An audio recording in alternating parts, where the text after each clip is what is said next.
I still remember the exact morning when everything began to shift. The light was coming through the lace curtains of my Charleston home, soft and golden, and I was sitting at the kitchen table with my cup of tea. I had just finished reading the local paper when my phone buzzed. At my age, those little vibrations feel louder than they should. They often bring news that unsettles more than it comforts. The notification came from the family email group that my son and daughter-in-law like to keep updated. I tapped the screen with my thumb slow, as always, and the words appeared in front of me. "Mother, graduation will be a busy evening. We think you should rest at home. We'll bring you pictures." That was all. One sentence clipped and careful. I stared at it longer than I should have, waiting for more words to follow, but nothing came. After raising my son, after pouring my energy into his education and his marriage, I was told not to come to my granddaughter's graduation. They did not even bother to call. I sat still in that chair listening to the tick of the wall clock. My mind went back to the first day I ever held that girl in my arms, so tiny that her whole head fit in the palm of my hand. 18 years later, she would cross the stage and collect her diploma, and I was being asked to rest at home. I did not reply immediately. Instead, I set the phone down and let the silence wash over me. It is an old habit of mine. When insulted, I grow quiet. People mistake that quiet for weakness, but I have learned that silence holds more weight than shouting ever could. Later that afternoon, as if fate wished to drive the nail deeper, my Ring camera captured a conversation outside my porch. My daughter-in-law stood with her friend, laughing lightly. "She won't be at the party," she said. "It will be easier without her stories slowing things down." Her voice was clear through the recording, the kind of clear that leaves no doubt. My hands trembled when I replayed it, not with sadness, but with recognition. They had not only excluded me, they had mocked me for caring. I replayed that clip 3 times before saving it. Evidence. At this stage of life, I no longer waste energy on arguments that can dissolve into he said, she said. I keep proof. That evening, I sat with my neighbor, Mr. Hayes, an old widower who knows the rhythms of our HOA better than anyone else. Over iced tea, I asked casually, "Do you ever feel as though people try to edge you out once you're older?" He chuckled, bitter in his throat. "All the time. They think we've done our part. What they forget is that the signature on the deed still belongs to us." His words echoed in my mind. The deed, the ownership, the rights we still hold, even when others treat us like furniture to be pushed aside. I thought of my house still partly tied up in a trust my late husband and I created. I thought of the LLC that controlled the rental property on the beach, the one my son believed was already his, by unspoken agreement. I thought of the escrow accounts that carried my name beside his. That night before I turned off the lamp, I took a small notebook from the drawer and wrote 3 words across the top of a clean page. "Have your proof." Below it, I listed Ring recording group email, bank statements. Evidence speaks louder than tears. The next morning, I received another ping. This time it was not an email, but a screenshot from my granddaughter herself, sent privately. She had seen the family chat where her mother wrote, "No need to invite her. She will only complain about the cost." The girl added a small note, "I am sorry, Grandma. I wanted you there." I pressed the phone to my chest, feeling both the ache and the fire. The young still cared. The cruelty came not from her, but from those who feared my presence would remind them whose shoulders carried the weight of this family for decades. When I walked to the cafe later that day, I tipped the young server $3 more than the price of the coffee itself. It was a small act, but it reminded me of my own dignity. Even in little transactions, I chose generosity where my family had chosen exclusion. That cup of coffee tasted stronger than any I had sipped in years. At dusk, I sat in my rocking chair looking at the tall magnolia in the yard. My late husband used to say Nora magnolias stand quiet, but their roots run deep. In that moment, I felt the same way. Quiet on the surface, yes, but underneath roots stretching wide, strong enough to crack stone if pressed. I thought again of the words, "We'll bring you pictures." They would not bring me anything. They had taken enough already, my time, my effort, my voice. But what they had forgotten was that I still held the pen, the deed, the final say. The exclusion from a celebration might sound like a small wound to outsiders, but to me it was a message written in bold. You are no longer needed. They were wrong. I closed my notebook with a soft thud, placed it back in the drawer, and whispered into the empty room, "Let them think I am resting. When the night comes, they will see who still writes the ending." That was the day my silence became sharper than any words, and it was only the beginning. It is strange how one message can open the floodgates of memory. After that email telling me to rest at home, I found myself walking through corridors of the past, brushing against cracks I had long ignored. For decades, I was the one who carried the family gatherings. Thanksgiving turkeys roasted in my oven, Christmas trees trimmed by my hand, Easter egg hunts scattered across my yard. When the bills came, I paid without complaint, whether it was $200 for decorations or $3,000 for catering when my son's friends filled the house. My late husband and I believed in family first always. I thought the next generation would carry that same torch. But after he passed, the rhythm changed. At first subtle. My son began speaking of finances in a new tone, as if my age made me less capable of understanding numbers I had worked with all my life. He talked about credit scores and escrow accounts, always with that rehearsed patience, like a teacher explaining simple math to a stubborn child. I let it slide because grief has a way of softening one's edges. I remember a particular Sunday, not long after the funeral. We were sitting at my dining table, my granddaughter coloring in her notebook. My daughter-in-law leaned across the table and said, "Perhaps you should think about signing a power of attorney. It would make things simpler for us all." Her voice was sweet, almost too sweet. I smiled politely, but inside I heard the warning bell. A conditional power of attorney, she meant. Control dressed up as convenience. Time marched on. The small remarks accumulated. If I missed a payment of $3 at the HOA, trivial in itself, they reminded me in sharp tones as though I had committed a sin. If I questioned a decision about the family LLC, they waved off my concerns with phrases like, "That was Dad's department." What they did not know was that I kept every paper, every codicil, every trust amendment neatly filed in my cabinet. Then came the screenshot. My granddaughter, bless her honest heart, sent it to me late one evening. It showed a line from the family group chat. No need to invite her. She only drags things down with her old stories. My daughter-in-law's words plain as daylight. I stared at the glow of the phone screen, the words searing into me.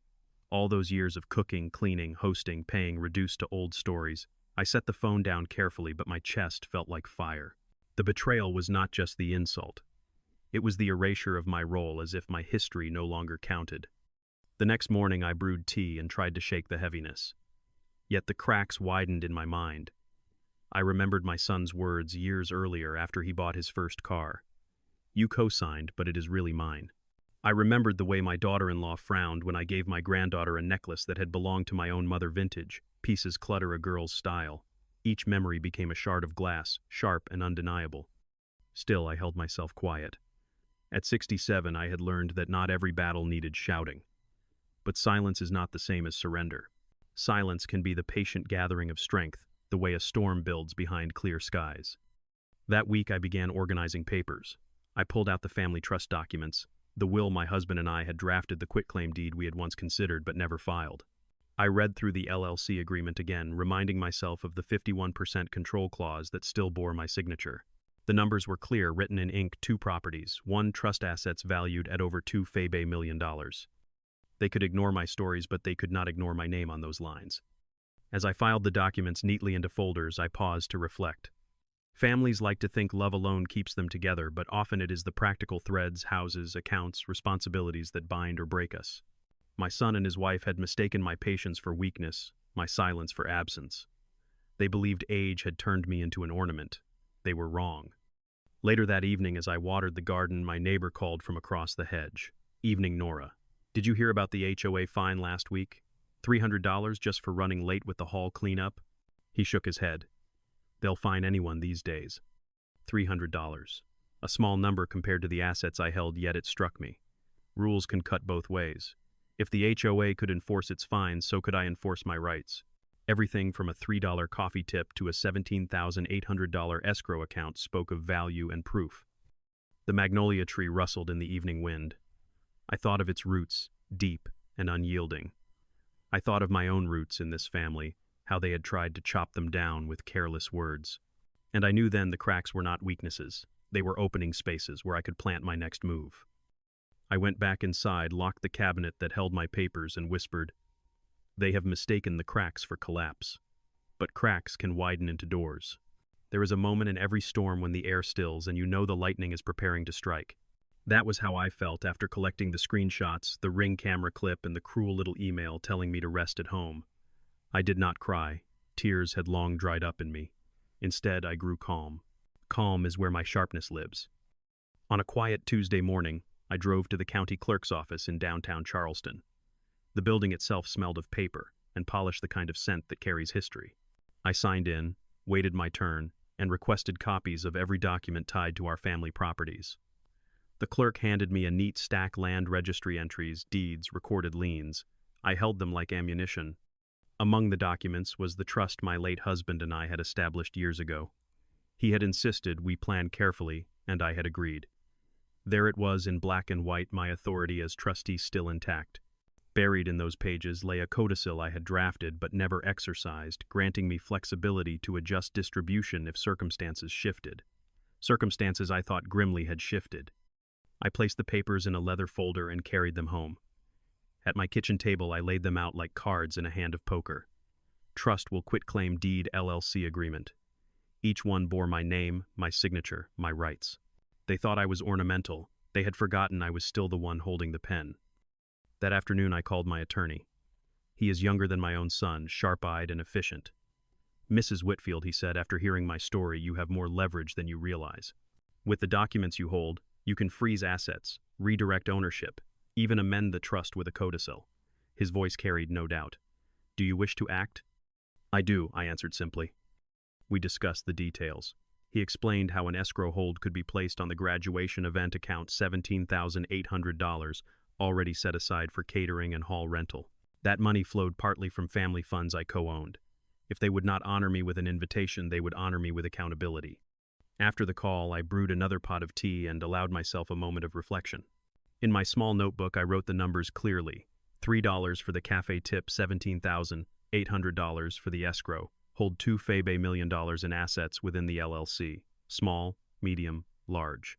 Proof that even the tiniest act, when placed alongside greater sums, builds a story of power. That evening, as I walked through my home, I passed the framed photographs of holidays past. My son is a boy grinning in his Christmas sweater. My husband carving the turkey at the old oak table. My granddaughter still missing her front teeth, blowing out candles on her 8th birthday. I touched the glass lightly. Memories, yes, but also evidence of all I had given. The next day I confirmed the escrow freeze. My phone chimed with a bank alert transaction held pending trustee authorization. I stared at the message, steady as stone. That was the first strike. Silent, invisible, but décisif. By Thursday, I had contacted a notary public.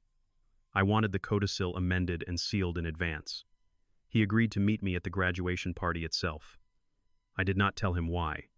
I only said the timing mattered. He raised an eyebrow but nodded. I knew I could have confronted my son directly. I could have called him, demanded an explanation, shouted my hurt down the line. But shouting scatters energy. Silent steps build momentum. Instead of words, I gathered paper. Instead of tears, I gathered proof. Late one night, unable to sleep, I replayed the Ring camera clip again.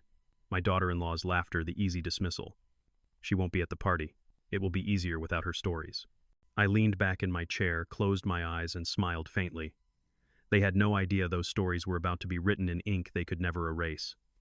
As dawn broke, I returned the folder to its drawer, locking it with a small key. Then I whispered, "The decision is made." I would not sit quietly at home while they toasted my granddaughter's achievement without me. I would not beg for inclusion. I would stand in silence with documents in hand and let the law itself do the speaking. And when the hall filled with music and speeches, when the neighbors and friends gathered to celebrate, they would learn that even in my quietest years, I was still the author of this family's story. The hardest part of a plan is not the idea itself, but the waiting. Once the decision is made, every hour stretches like a taut rope. I kept my days orderly to steady my mind. Morning walks along the cobblestone streets of Charleston, a stop at the bakery for fresh rolls, and then back home to shuffle papers at the kitchen table. Outwardly, life looked the same. Inwardly, I was building the scaffolding for the blow. I started with the graduation fund. The account sat under a family-managed escrow tied to both my name and my son's. $17,800 earmarked for the hall catering decorations and the endless extras my daughter-in-law demanded. My attorney drafted the paperwork to freeze the release until trustee authorization. I signed it with a steady hand. 2 days later, the bank alert arrived, escrow on hold pending verification. The words lit up my phone screen like a quiet firework. I did not tell a soul. Instead, I slipped the printed notice into my leather folder next to the trust and the LLC documents. That folder was growing heavier each day, not with paper but with power. The second step was to prepare the codicil. My attorney reminded me that timing mattered. "You can sign now," he said, "but the impact will be sharper if you do it in public." I nodded. We arranged for a notary to meet me at the graduation celebration itself. He would arrive at the hour I requested, papers in hand, ready to seal my decision in front of every witness. Meanwhile, small shocks continued to find me. One afternoon, my granddaughter sent me another private message. It was a screenshot from her mother's group chat with neighbors. The party will be perfect this way. Nora's absence means no interruptions, no speeches, no fuss. I read it once, twice, then saved it. Evidence again. Proof that exclusion was not a misunderstanding but a design. That evening I watched the Ring camera feed from my porch. My daughter-in-law stood outside with a delivery man laughing as she signed the receipt for rental chairs. "Grand night coming," she said. No elders to dampen it. The microphone caught every syllable. I saved that clip too. It was almost amusing. They were building their stage with balloons and banners while I was building mine with signatures and seals. By Thursday, the HOA sent out a notice about the hall rental. Any overage in time will result in a fine of $300, it read. I folded the letter carefully. Another small number, but small numbers add weight. $3 for a coffee tip, $300 for an HOA. Fine, $17,800. Frozen in escrow. $2 million of LLC assets still under my control. My notebook now looked like a ledger of lessons, each figure tied to a choice.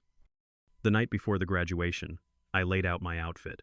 A dark blue dress, simple but firm, with a string of pearls my husband once clasped around my neck. I polished the clasp myself until it shone. There is dignity in preparation. The act steadies the heart. I also packed the folder. Trust documents, codicil draft, quitclaim, deed escrow, notice screenshots, Ring camera stills. Each paper slid into its sleeve with a crisp whisper. When I closed the folder, I rested my hand on the cover and whispered, "You are my armor." The house was quiet. Outside, magnolia leaves rustled in the summer breeze. I thought of my husband again, his old saying, "Power is not in raising your voice, Nora. Power is in choosing when to speak and making the room listen." Tomorrow would be that moment. Not a shout, not a quarrel, but a strike carried out with precision. They thought they had silenced me by excluding me from a guest list. They had forgotten that the list was written on paper I still owned. I blew out the lamp, lay down in bed, and smiled into the dark. Tomorrow the hall would be filled with music and applause. Tomorrow the notary would arrive. Tomorrow silence would break. Graduation day arrived with heat pressing down on Charleston like a heavy quilt. The neighborhood was buzzing from morning to night, cars lined along the curbs, families in their best clothes moving toward the HOA hall. I watched from my porch as they passed, clutching gifts and flowers, unaware that another kind of ceremony was waiting inside. I arrived at the hall precisely on time, carrying nothing but my small leather folder. The building was trimmed with banners and balloons in the school's colors. Music drifted from rented speakers and the smell of catered barbecue floated through the air. Guests filled the space, laughing, clinking glasses, congratulating one another. When I stepped through the doorway, conversations faltered. My son's face stiffened. My daughter-in-law's smile dropped into something brittle. She walked toward me, heels clicking sharp against the tile. "Mother, you weren't supposed to worry yourself. We said we'd bring you photos." I answered quietly. I thought I would come and see for myself. For a moment, silence stretched across the room. Guests shifted awkwardly, uncertain whether to greet me or turn away. My granddaughter spotted me from across the hall. Her eyes widened, and she broke into a run, hugging me tightly. "Grandma, you made it," she said, her voice trembling with relief. That single moment of joy steadied me. The evening unfolded with speeches, laughter, and applause. My daughter-in-law hovered near the microphone, orchestrating each detail. Yet beneath the music and chatter, I could feel the tension crackling. My son avoided my eyes. Neighbors whispered behind hands. I waited calm as stone until the time was right. Near the middle of the evening, just as they raised a toast to new beginnings, the hall manager appeared at the edge of the stage. His voice carried across the microphone. "A reminder, your rental time ends at 9. Any overage will result in a fine of $300. The words cut through the laughter, leaving an awkward pause. My daughter-in-law's smile wavered. Small numbers can sting when pride is at stake. I chose that moment to step forward. I laid my leather folder on the table beside the microphone and spoke in an even tone. "There is something you all should know. The event escrow has been frozen. $17,800 is on hold, pending trustee authorization." Gasps rippled through the room. My son's face flushed crimson. "Mother, what are you talking about?" I opened the folder, sliding the paper across the table. This celebration was partly funded through accounts bearing my name. Without my consent, funds cannot be released. Consider this event on pause until accountability is restored. The room erupted. Guests turned to each other, murmuring. My daughter-in-law's voice rose shrill against the silence I carried. "You are humiliating us." At her graduation, I looked at her calmly. Humiliation is earned when truth comes to light. And then, as if orchestrated, the door at the back opened. The notary stepped inside, briefcase in hand. He made his way through the stunned crowd, nodding respectfully at me.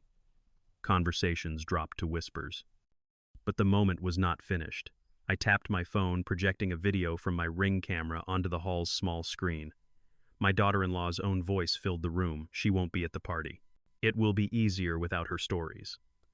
Laughter echoed from the recording. The crowd froze, eyes darting between the screen and the woman standing red-faced at the microphone. That was the second strike, proof laid bare before neighbors and friends. I closed the folder softly, like a book whose ending was already written. Then I said, stories may be inconvenient, but they are also records. Tonight those records speak for themselves. The hall fell silent. Balloons swayed in the air-conditioning draft. My granddaughter held my hand tight, her eyes shining not with shame, but with pride. And I, standing at the heart of the celebration they had tried to deny me, knew the strike had landed. The hall smelled of barbecue and defiance. After the Ring video ended, the silence was so complete you could hear the ice clink in people's glasses. My son's jaw tightened. My daughter-in-law turned the shade of a ripened tomato. They had invited the town to watch their triumph. Instead, they now stood in a theater where the curtain had shifted and I held the script. The notary cleared his throat. He set his briefcase on the table beside the microphone, clicked it open, and withdrew a neat stack of papers. "Mrs. Whitfield," he said in his professional drawl, "shall we proceed?" I nodded. "Yes, right here." He placed the codicil before me, sliding a pen across the table. The guests leaned closer, their murmurs a tide rising against the walls. My daughter-in-law whispered hoarsely to my son, "Stop her. Do something." But he did not move. He knew enough about signatures and seals to recognize the weight of what was happening. I signed my name slowly, each letter a reminder of the years I had given this family. The notary witnessed, stamped, and sealed the page. With one press of ink, the balance shifted forever. Then I spoke into the microphone, my voice even and low. By codicil amendment, I have reassigned 51% of the Whitfield Family LLC, valued at $2 million, to my granddaughter, effective immediately. She is the beneficiary, not her parents. Control has passed tonight. The words cracked through the hall, sharper than any thunderclap. Gasps, hands over mouths, the shuffle of feet, as people turned toward my granddaughter. She stood frozen, her hand in mine, her eyes wide with disbelief. My son finally found his voice. "Mother, you cannot just..." I raised a hand. "I can. And I have. The law recognizes signatures, not tantrums." The notary closed his briefcase, nodded to me, and left the hall as if he had merely delivered a parcel. Calm, professional, final. But I was not done. I reached again into my folder and withdrew another document, the quitclaim deed. As trustee, I hereby execute the deed transferring title of the beach house into protective trust for my granddaughter. This property will not be mortgaged, sold, or claimed by anyone else until she reaches 21. Effective tonight, that home is sealed. A stunned hush fell. My daughter-in-law's knees nearly buckled. "You are destroying us," she hissed. I answered quietly, "Number, I am preserving her." The hall manager stepped forward awkwardly, holding a clipboard. "Ma'am, we also need to note the time. It's 9:15. The HOA fine is $300. He looked embarrassed, but his words landed like another hammer. Guests tittered, nervously aware of the irony. I folded my papers with deliberate care. That fine will be paid from the escrow already frozen. Let the funds serve their purpose. My son's voice cracked. "Why are you doing this here in front of everyone?" I met his eyes, calm and steady. "Because you tried to erase me in private. Some lessons must be taught in public." Around us, phones were raised, flashes blinking. Neighbors whispered, friends recorded, and within minutes I knew clips would find their way onto social media. The story of the grandmother who signed away millions at her granddaughter's graduation would travel far beyond Charleston. My granddaughter pressed her face against my shoulder, tears spilling onto my dress. "Grandma, is it real?" she whispered. I kissed her hair. "It is real, child. They cannot take what is already yours." The applause did not come. This was not a moment for clapping, but the silence itself felt heavier than any ovation. People would remember this night not for balloons or speeches, but for the moment an old woman reclaimed her voice through ink and law. I stepped back from the microphone. The folder closed with a soft snap. The deed was done. And in the eyes of every witness I saw, the truth power may sleep, but it never disappears. The hall did not erupt in applause, nor did it descend into chaos. It froze the air thick and charged. Neighbors stared at me, some with wide-eyed respect, others with a hint of fear, as though they had just witnessed a lightning strike from clear skies. My granddaughter clung to my arm, her tears soaking the sleeve of my blue dress. She looked up at me with trembling lips. "Grandma, you really did it. You made me safe." I stroked her cheek with my thumb. "No one will use you as leverage now. You own your future." My son stood rigid, fists clenched at his sides. "This is madness," he muttered, though his voice cracked with disbelief. He turned toward the notary's retreating figure. "That cannot be valid. Not here. Not like this." Several guests corrected him in hushed tones. One man whispered, "If it's signed and sealed in front of a notary, it's valid." Another added, "She owns 51% now. That's control." The whispers spread like wildfire. Phones glowed as people tapped out messages. I caught sight of one young neighbor recording a video and muttering, "This is going viral by morning."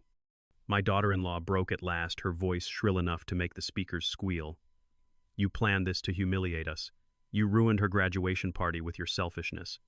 I turned toward her, my expression calm. "Number. You ruined it when you mocked me on camera and erased me from the guest list. Tonight is not about humiliation. It is about correction." Gasps swept the room again as I lifted another paper from my folder. Effective immediately, I revoke access to the beach house. Keys and smart locks are disabled. Any entry without my permission will be trespassing. From the back of the hall, the manager coughed nervously. "I received confirmation just now. The locks were reset electronically." The words seemed to hang in the air like a gavel strike. My daughter-in-law's face drained of color. "You can't do this. That house is ours." "No," I said gently. "It was never yours. It was mine to preserve or to pass, and I have passed it on not to you but to her." I placed a hand on my granddaughter's shoulder. Tears rolled down the girl's cheeks, but there was a spark in her eyes, a light that told me she understood. Neighbors exchanged glances. Some nodded approvingly. Others shuffled uncomfortably, unsure of where to stand. One woman whispered to her husband, "Imagine $2 million shifted in a single evening." He replied, "And all legal." My son finally snapped. He slammed his fist on the table, rattling glasses. "You blindsided us. After everything we've done." I cut him off softly.